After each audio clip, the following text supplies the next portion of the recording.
দ্বারকেশ্বর নদীর জলস্তর বৃদ্ধি পাওয়ায় খানাকুলের ধান্যকড়ি পঞ্চায়েতের খুঁটেপাড়ায় ফের বাঁধ ভাঙার আশঙ্কা। মেরামতের কাজ চলা নদী বাঁধ উপচে এলাকায় জল ঢোকার উপক্রম। রাতের অন্ধকারে উপেক্ষা করে বাঁধ তদারকির কাজ করছেন খানাকুলের বিধায়ক ও ধান্যকড়ি অঞ্চলের প্রধান। জানা গেছে, গতবারের ভয়াবহ বন্যায় ধান্যকড়ি পঞ্চায়েতের খুঁটেপাড়ায় দ্বারকেশ্বর নদের বাঁধ ভেঙে প্লাবিত হয়েছিল বিস্তীর্ণ এলাকা। বন্যা শেষ হবার পর শুরু হয়েছিল বাঁধ মেরামতের কাজ। খানাকুলের বিজেপি বিধায়কের অভিযোগ, গতবারের বন্যার পর বছর পেরিয়ে গেলেও এখন খুঁটেপাড়াই এলাকার বাঁধ পুরোপুরি ভাবে মেরামত হয়নি। ফলে টানা বৃষ্টি ও ডিভিসির জল ছাড়ার কারণে শনিবার সেই বাঁধ উপচে জল ঢোকার উপক্রম তৈরি হয়েছে। যে কোনো সময় বাঁধ ভেঙে যাওয়ার আশঙ্কা। খবর পেয়ে সেখানে পৌঁছে বাঁধ রক্ষার কাজে হাত লাগিয়েছেন বিধায়ক সুশান্ত ঘোষ ও ধান্যকড়ি পঞ্চায়েতের প্রধান কার্তিক ঘোড়া। এদিন আরামবাগে এসে খানাকুলে বন্যা পরিস্থিতির জন্য ডিভিসিকে দায়ী করেছিলেন মন্ত্রী বেচারাম মান্না। মন্ত্রীর এই মন্তব্যকে কটাক্ষ করেন বিধায়ক। দেখুন, বিষয় হচ্ছে এখানে ওই বেচারাম মান্না গাঁজা খেয়ে এসেছিল। বেচা তো ও মাঝে মধ্যে গাঁজা খেয়ে নেয়, গাঁজা খেয়ে ভুলভাল বকে। এই যে আমি বাঁধটার উপরে দাঁড়িয়ে আছি, এটা ধান্যকড়ি অঞ্চলে খুঁটেপাড়ার বাঁধ। এই খুঁটেপাড়ার বাঁধ 1 বছর আগে ভেঙেছে। 1 বছর ধরে সেচ দপ্তর কি করছিল? ঘুমাচ্ছিল? বেচা মান্না কোথায় ছিল তখন? একবারও বাঁধ ভাঙার পর এই এলাকায় দেখতে আসেনি। কেন আসেনি? এখন আরামবাগে আসছে ফটোশ্যুট করতে, মানুষকে ভুলভাল বোঝাতে। মানুষ অত বোকা না। এই বাঁধটা মিনিমাম 6 মাস আগে কমপ্লিট হয়ে যাওয়ার কথা ছিল। আজকে আমাদেরকে দাঁড়িয়ে থেকে বাঁধের এখানে তদারকি করতে হচ্ছে, জল না টপকে এদিকে চলে আসে। বেচা মান্না যে গাঁজা খায় এটা সবাই জানে। ও গাঁজা খেয়ে উল্টোপাল্টা বকতে এসেছে আরামবাগে। ওই গাঁজাখোর খানাকুলের মানুষ না, ওকে বুঝিয়ে দেবে বেচা মান্না। সেকেন্ড টাইম এসে এখানে এসে যদি এই ধরনের কথা বলে।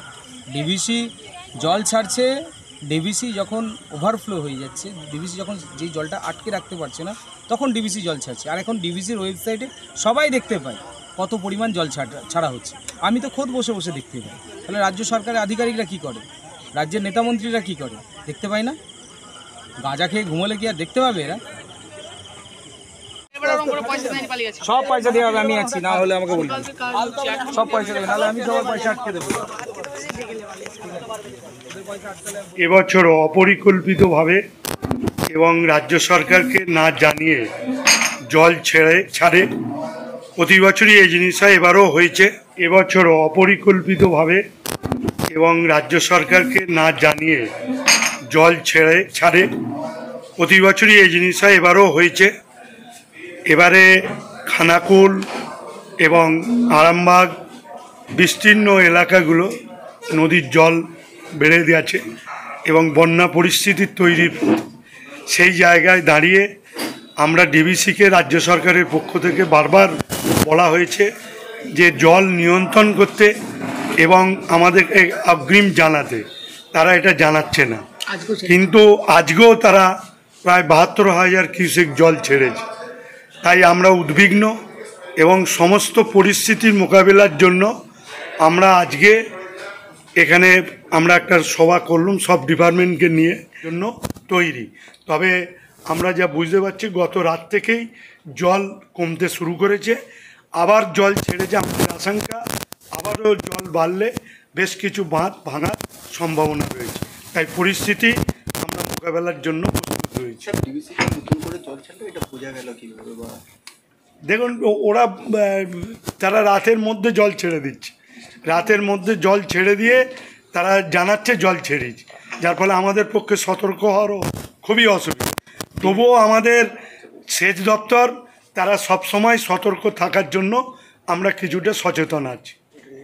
দেখুন, আমরা তো সেই জন্যই আজকে এখানে বসেছি, তার কারণ ডিভিসি তার জল ধারণ ক্ষমতা যেখানে সেখানে কিন্তু ব্যারাকগুলোতে সেখানে করছে না, ডিজাইন করছে না, তারা মাটি তুলছে না, যার ফলে জল ধারণ ক্ষমতা কম এবং এটা অপরিকল্পিতভাবে। যেমন 100 দিনের কাজে টাকা আটকে, বাড়ি তৈরির টাকা আটকে এবং জল স্বপ্ন প্রকল্পের টাকা আটকে বাংলাকে জব্দ করার পরিকল্পনা, ঠিক এক্ষেত্রেও ঠিক একই সিস্টেম।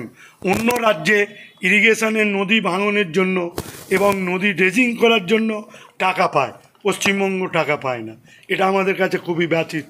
এখন আরামবাগেই রয়েছে প্রাণ আইভিএফ ফার্টিলিটি সেন্টার। নিঃসন্তান দম্পতিদের মুখে হাসি ফোটানোর বিশ্বস্ত প্রতিষ্ঠান প্রাণ আইভিএফ ফার্টিলিটি সেন্টার দক্ষিণবঙ্গের মধ্যে সর্ববৃহৎ এবং সর্বপ্রথম এআরটি গভর্নমেন্ট রেজিস্টার প্রাপ্ত আইভিএফ সেন্টার এখন আরামবাগেই। অল্প খরচে আইভিএফ পরিষেবা, বন্ধ্যাত্ব চিকিৎসার এক অভিনব অধ্যায়। প্রাণ আইভিএফ ফার্টিলিটি সেন্টার একেবারে অল্প খরচে পুরুষ ও মহিলার বন্ধ্যাত্ব পরীক্ষা, বন্ধ্যাত্ব চিকিৎসা সবকিছুই হয় আমাদের প্রতিষ্ঠানে। সুচিকিৎসার মাধ্যমে মা ও বাবা ডাক শুনতে পারবেন নিঃসন্তান দম্পতিরা।